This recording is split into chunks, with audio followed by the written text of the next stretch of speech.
Shalom and welcome to 2 Minutes of Torah. This year is entitled Parshat Toldot, Second-Hand Sin. Torah describes Aisav selling his Bechora to Yaakov. He was tired, Ayef, Yageya. Bechora. He's going to die anyway. What do I need this for? Okay. So it's very sad what he did. It's a tragedy. And he sold it. But then it says afterwards, Vayivaz Aisav Bechora. Aisav sold the Bechora and hated it. After he sold it, Vayivaz, he hated it, he despised it. And that, of course, is a question. What does that mean? Why did he despise it? It's one thing that he sold it because he's going to die. What does he need it for? Why does he despise it? And what does that mean he despised it? Did he despise it and therefore he sold it? Or did he sell it and therefore he despised it? It's not clear. This literal reading of the pasuk is which way? He sold it, he was tired, and therefore he sold it. He's going to die anyway.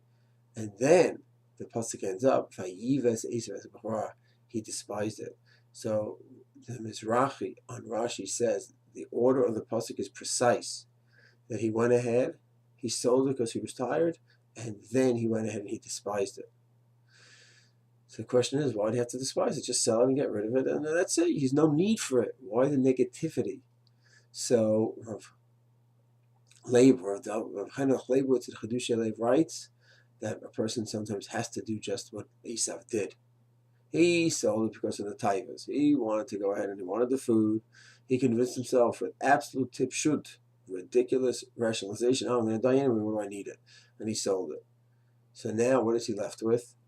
Two options. To look back and say, this is absolutely ridiculous. How can I do such a silly thing? Just because of my taivas? I sell the Bechora. That's one possibility. That to look at it in an objective way and see, honestly, I sold something so precious because of ridiculous reasons, or because of its matzpun, his guilty conscience, to go ahead and somehow make peace with the whole thing. And say, you know, wow, what's this Bechora anyway? It's ridiculous. It's silly. It's nothing. It's worthless.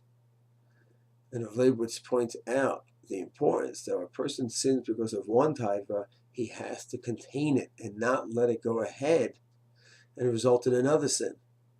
Sometimes even worse, which I'm calling second-hand sin, where a person goes ahead and as a result of one type he gives into, and he sins, now, in order to go ahead and justify his sin, there's a whole bunch of other ramifications.